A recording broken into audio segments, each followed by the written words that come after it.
Tema 7. Las transformaciones económicas en una fase de expansión. El siglo XVIII supone un cambio decisivo con el comienzo de la Revolución Industrial como un paso a una nueva fase del capitalismo, aunque solo en un comienzo. El pensamiento económico. El mercantilismo y sus distintos tipos que dominaron el pensamiento económico continuará durante todo el siglo XVIII, aunque surgieron pensamientos nuevos. Un ejemplo de teóricos vinculados al mercantilismo fue Jerónimo de Ustaritz, entre 1670 al 1732, con su teoría y práctica del comercio y marina. Otros innovadores fueron François Melon, opuesto a Colbert, que fijaba la riqueza de los países en su producción e intercambios, reclamando una política de expansión, libertad de mercados y equilibrio natural de precios, y François Baron Duverger, que valora el papel del crédito y más que la masa monetaria, insiste en la importancia de la velocidad de su circulación.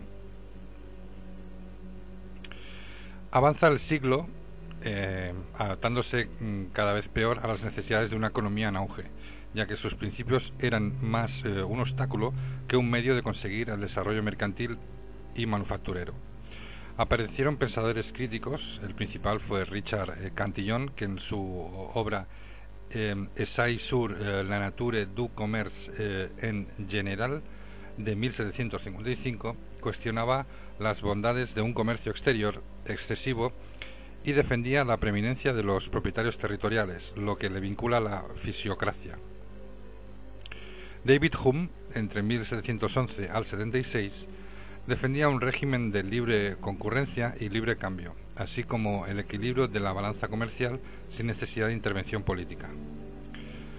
La novedad del siglo XVIII será la aparición de dos corrientes de pensamiento económico vinculadas a la naturaleza del pensamiento ilustrado y a la idea de Newton, que al igual que existe un orden en la naturaleza, se cumple también para las economías y las sociedades, y sólo así sería posible conseguir la prosperidad material y social para garantizar la felicidad individual y el progreso colectivo. La fisiocracia, gobierno de la naturaleza, tendrá una pervivencia escasa en el siglo XVIII. Constituyó una poderosa fuente de pensamiento económico y preconiza una economía basada en grandes propiedades, respaldada por una gran aportación de capital y un orden social encabezado por los propietarios agrícolas. François Quesnay, médico francés, en su obra Tableau économique, formula los principios básicos, siendo el principal la agricultura como fuente única de riqueza al crear algo nuevo, y siendo el resto meros transformadores y estériles, aunque necesarios para que determinados productos lleguen al consumidor. La importancia de la agricultura exige el incremento de la producción, por lo que defiende la propiedad libre de la tierra con la supresión de las viejas estructuras de poder feudal. Su aportación a la formación del capitalismo es evidente. En las últimas décadas del siglo sus propuestas fueron superadas, coincidiendo con el auge del comercio internacional y la industria. El liberalismo, que aunque nace ahora, se desarrolla posteriormente, convirtiéndose en la gran doctrina económica del capitalismo en los siglos XIX y XX. El padre del liberalismo será el escocés Adam Smith, que vivió desde 1723 al 90, con su obra Ensayos sobre la naturaleza y causas de la riqueza de las naciones, de 1776. Como cumbre del pensamiento económico y considerado como el primero que plantea en su conjunto la economía política o la actual economía.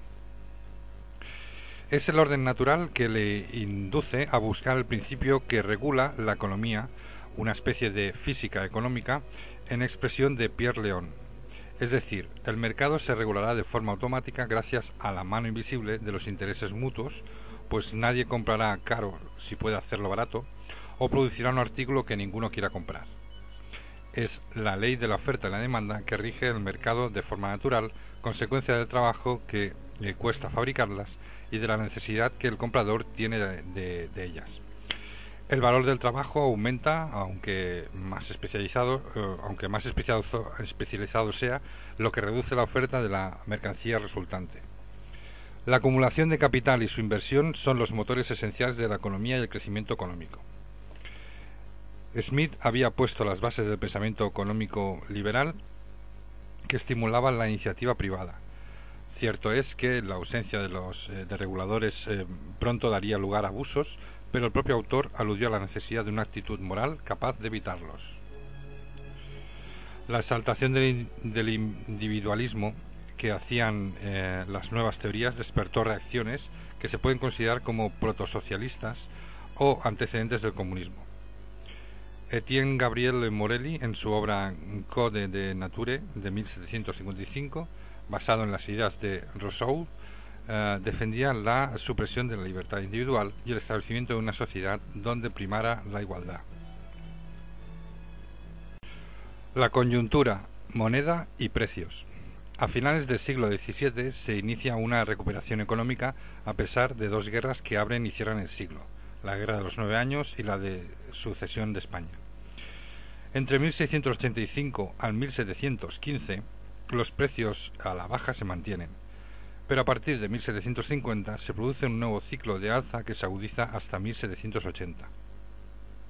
Fueron los precios agrícolas los que más aumentaron en Inglaterra, un 250%.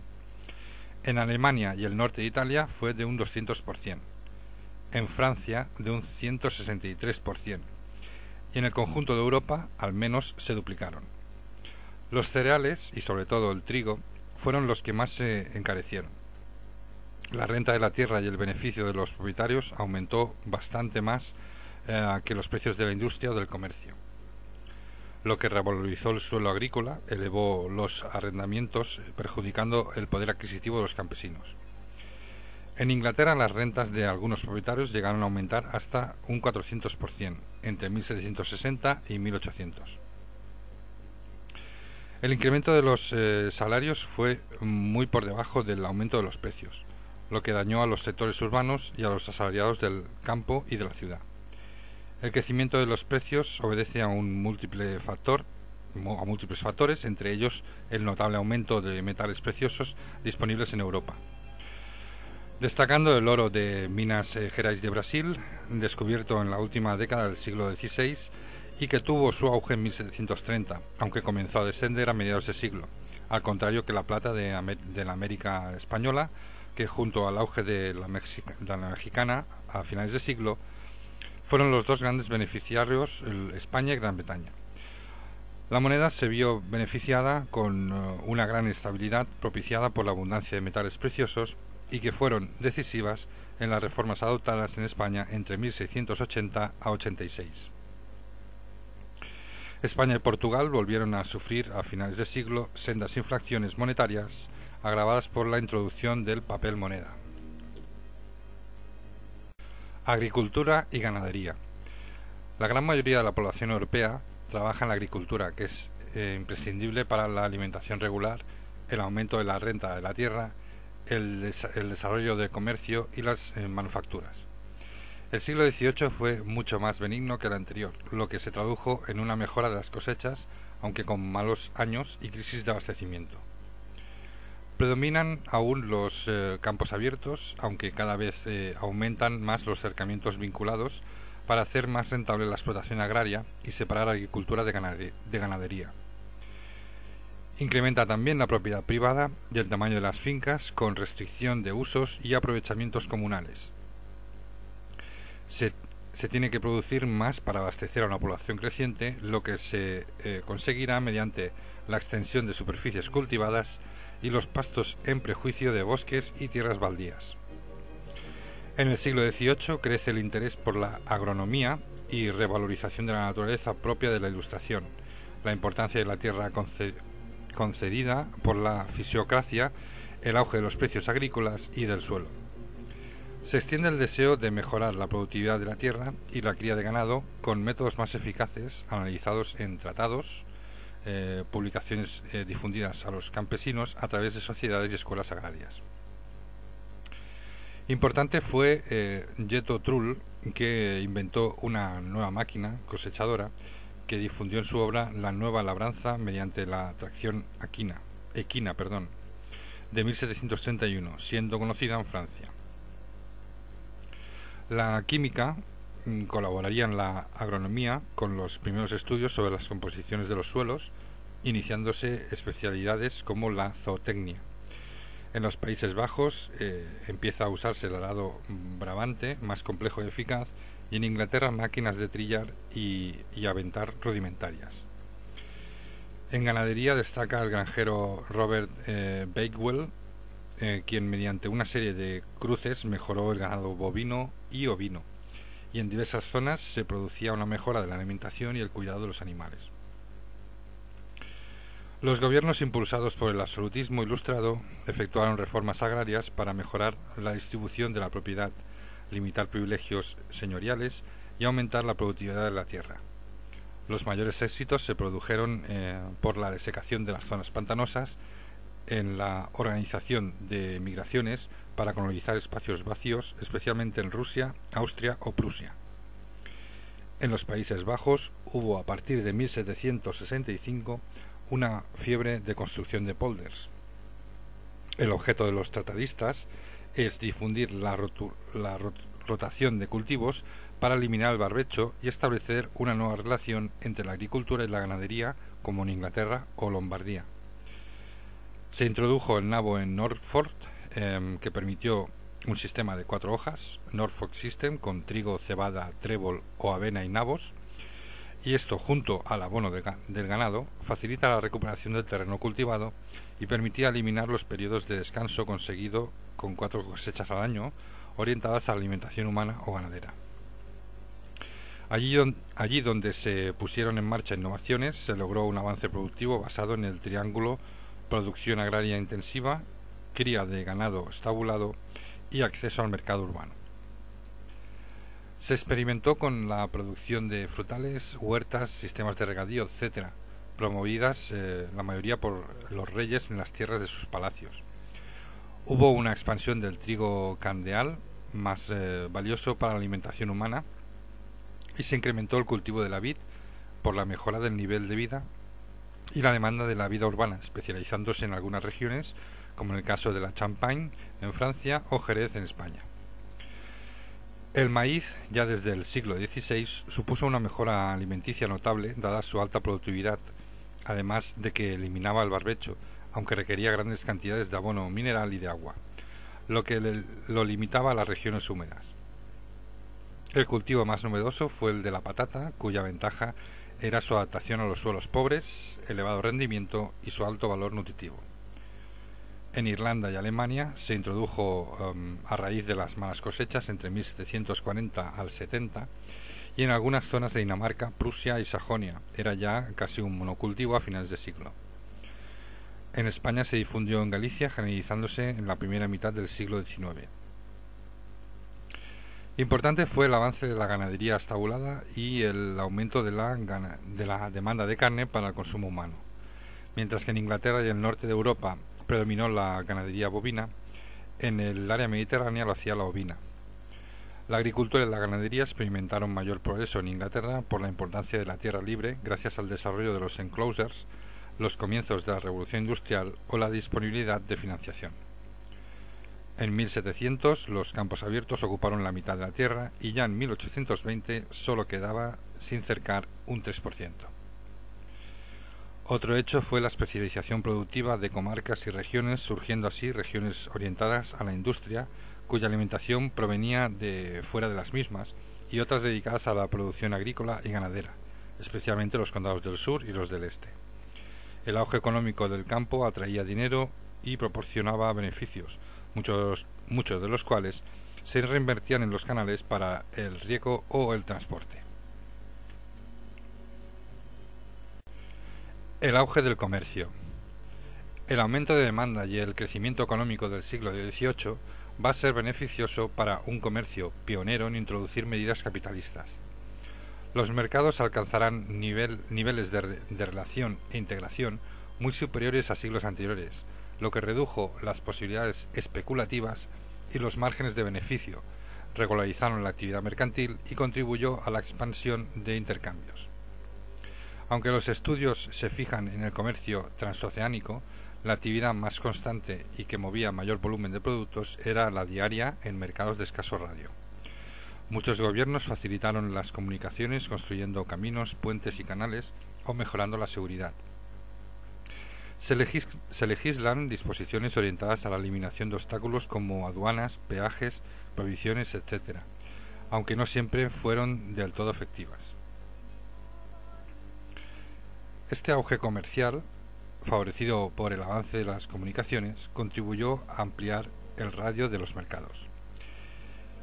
En tierra mejoran los caminos y se erigen puentes y posadas para descansar.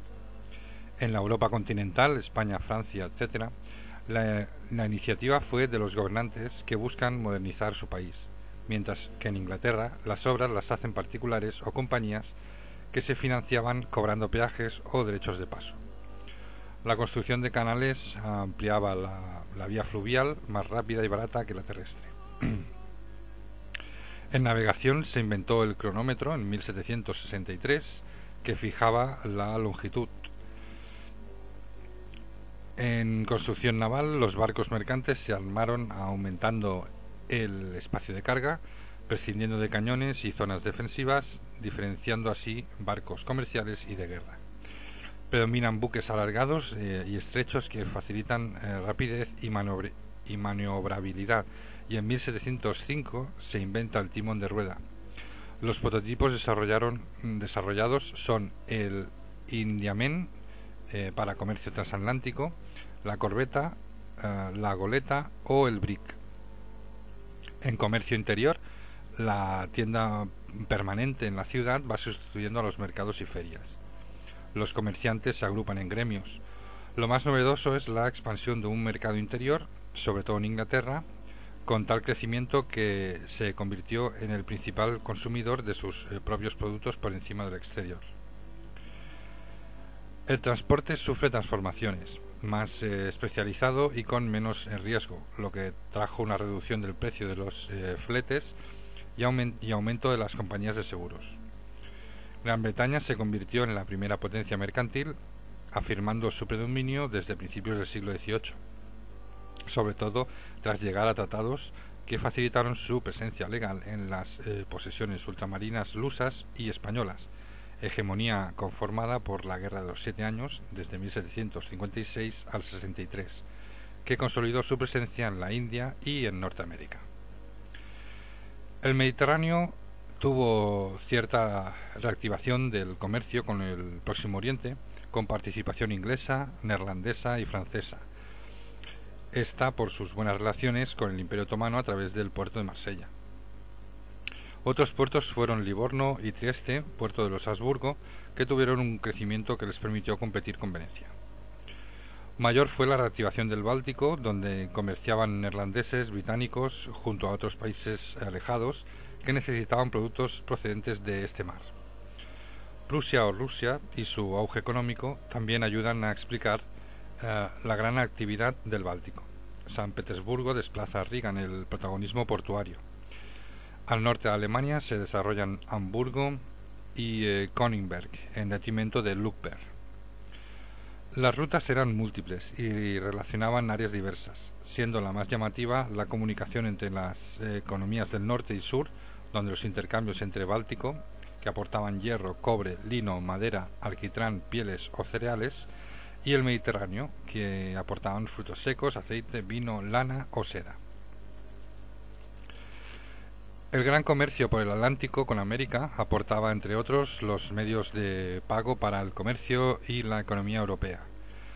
Se centralizaba en los puertos de Ámsterdam, Londres, Liverpool, Nantes, Burdeos, Lisboa y Cádiz, siendo el londinense el principal puerto europeo. En América había 3 grandes áreas de comercio. Al norte, las 13 colonias británicas, con gran auge demográfico y económico. En el centro, las Antillas, donde se habían asentado varias potencias del siglo XVII, y las extensas colonias portuguesas y españolas. Decisiva fue la expansión de cultivos de plantación basados en la mano de obra esclava de África, que afectó a las 3 áreas. La mayoría de artículos que producían era de consumo, pero no de primera necesidad, aunque muy demandados en Europa y a coste muy inferior a los llegados de Oriente, como azúcar, ron, café, tabaco, cacao o algodón.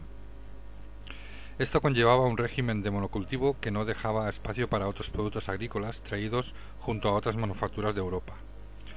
Era el pacto colonial por el cual las colonias anglosajonas de Norteamérica exportaban artículos de sus plantaciones del sur, además de productos agrícolas y ganaderos, madera, hierro o pescado a Gran Bretaña, que a cambio compraban a la metrópolis sus manufacturas y sobre todo esclavos negros, saldando con oro o plata el mayor valor de estos productos. En las colonias españolas había una producción más diversificada: azúcar, cacao, café y metales preciosos que también servían para compensar el mayor valor de los productos que aportaban las metrópolis. En el comercio con el Extremo Oriente también destaca Gran Bretaña a través de la East Indian Company, mientras que los neerlandeses controlaban Indonesia. La actividad fue menor que con América. Además, el alto valor de los productos que se traían a Europa, té, café, seda en rama, hilo de algodón, perlas, especias, no podían compensarse con los europeos, poco atractivos para el mercado oriental. El comercio con Oriente siempre fue deficitario, lo que se salvaba con armas y metales preciosos procedentes de América. Gran Bretaña fue la gran dominadora del comercio internacional del siglo XVIII, aumentando un 563% sus importaciones y un 568% sus exportaciones, mientras que el tonelaje de su marina lo hizo en 326.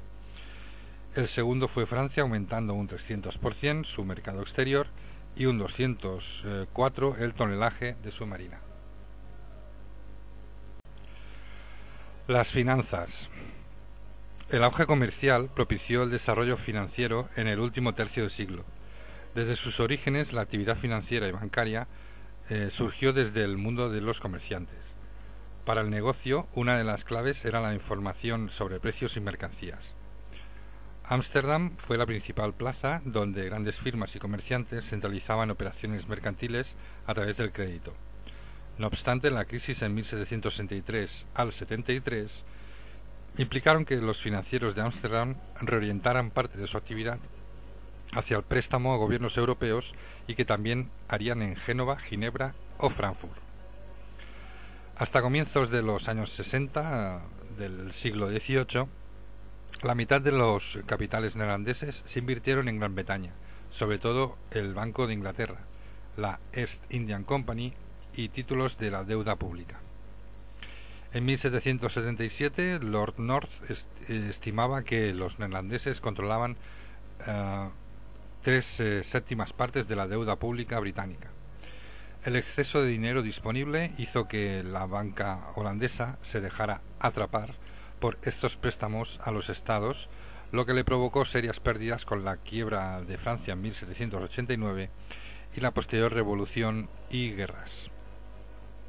Actividades como el cambio, el crédito, el depósito, venían realizándose en los bancos, los cuales se desarrollan y asumen actividades nuevas como la gestión de inversiones o la emisión de billetes.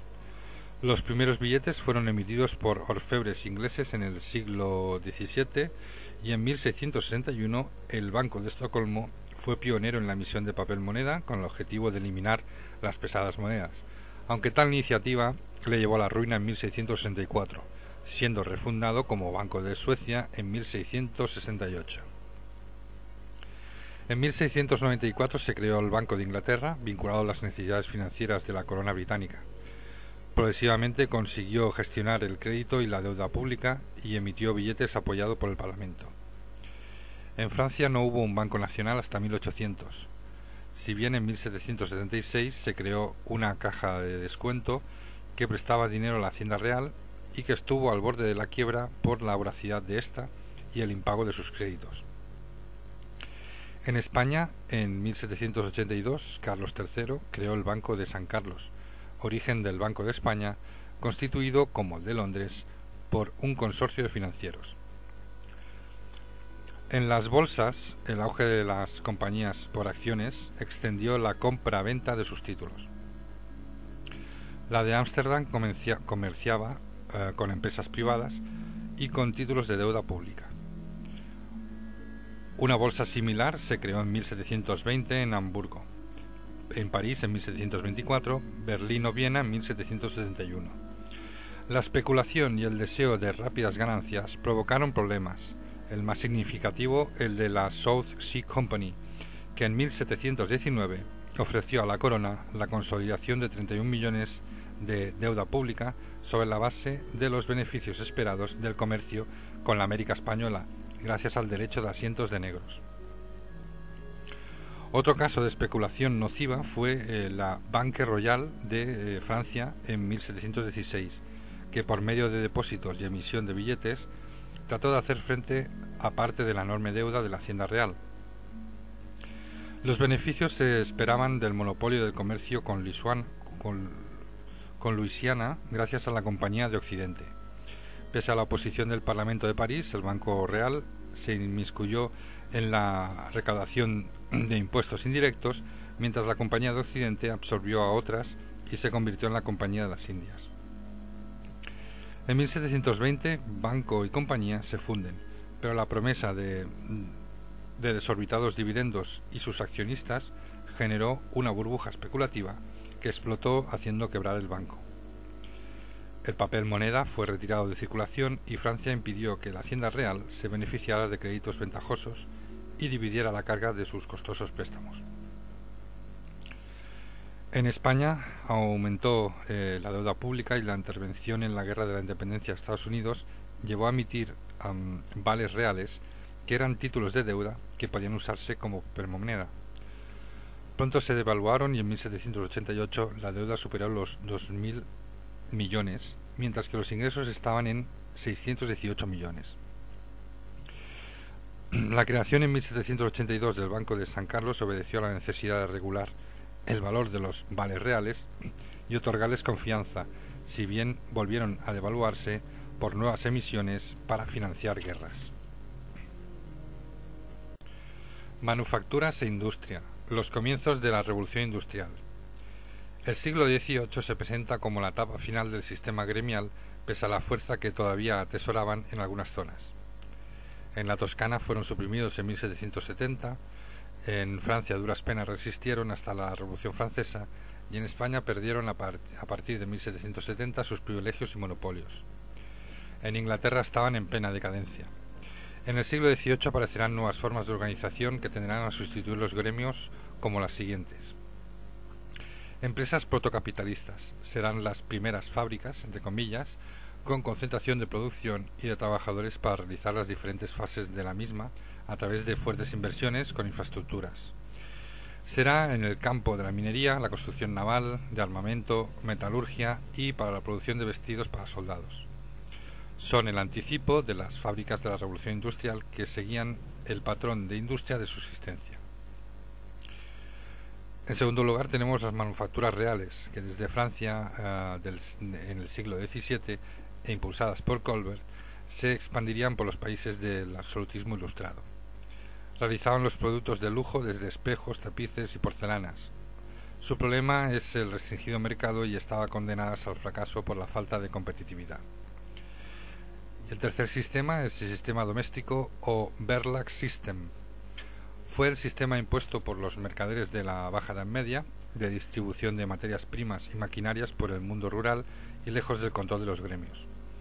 Conocido también como sistema de trabajo a domicilio, se convertirá en un importante precursor de la Revolución Industrial.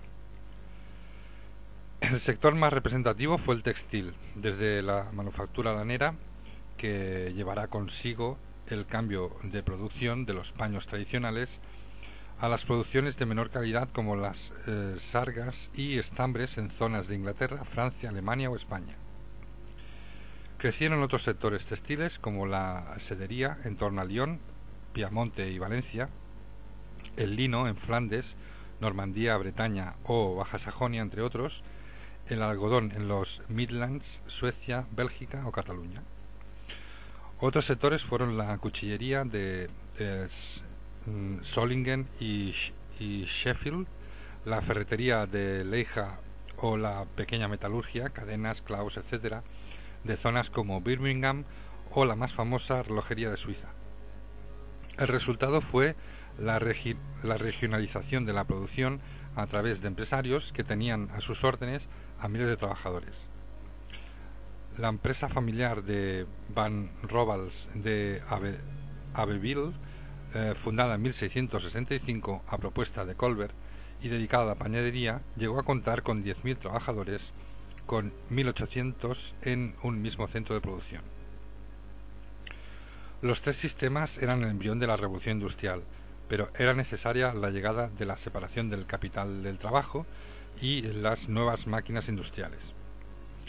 Esto será el reto del siguiente sistema de trabajo que llega con dicha revolución, el sistema de fábricas.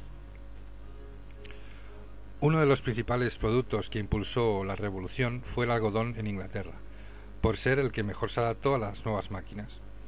El éxito del tejido en su distribución hizo el resto, aunque se siguiera produciendo lana, lino o seda. La revolución industrial arrancaba en Inglaterra en las últimas décadas del siglo XVIII. Las causas fueron múltiples y complejas.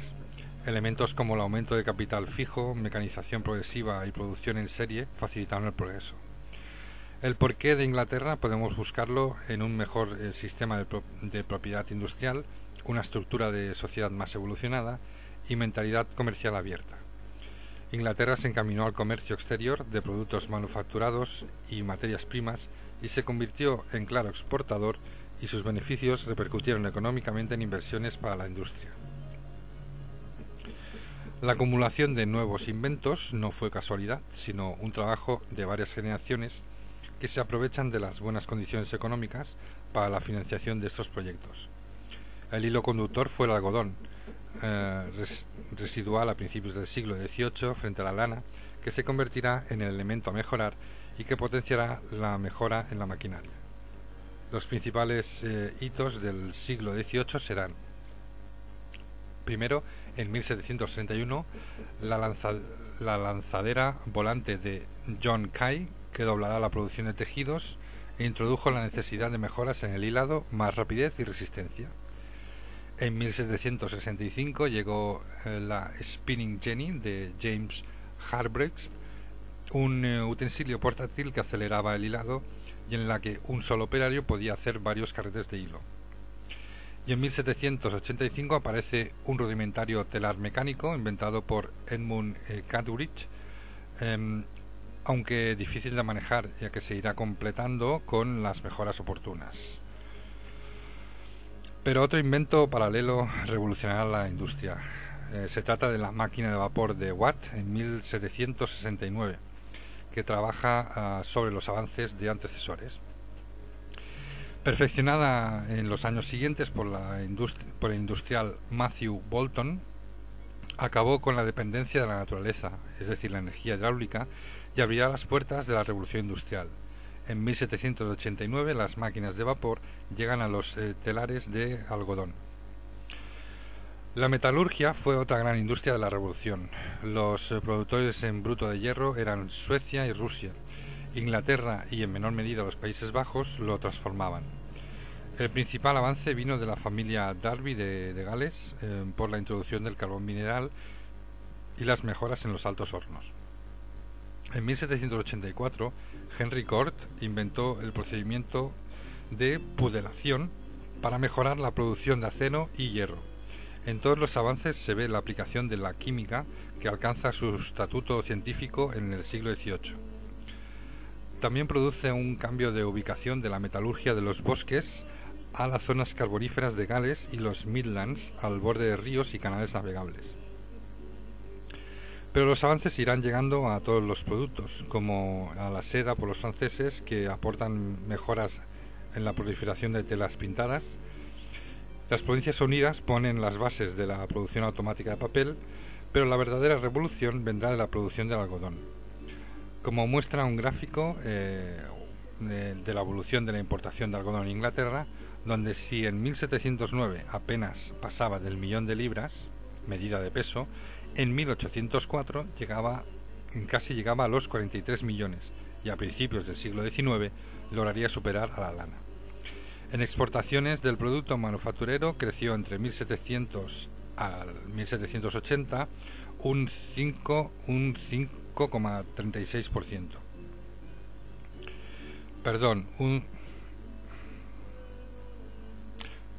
5,367%. En otras partes de Europa, como Cataluña y Francia, también se vio esta expansión del algodón. A finales de siglo, la expansión de máquinas por Europa era un hecho, pero complejo a la hora de hablar de revolución industrial, ya que esto acarreaba otras repercusiones no propiamente mecánicas.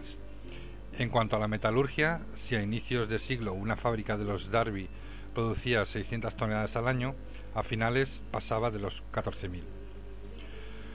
Los avances de la metalurgia se extendió por otras partes de Europa, como el macizo central francés, Ruhr o Silesia. La mecanización propiciará la llegada de las fábricas. El elevado coste de transportarlas a los talleres supuso la concentración en las ciudades de las fábricas.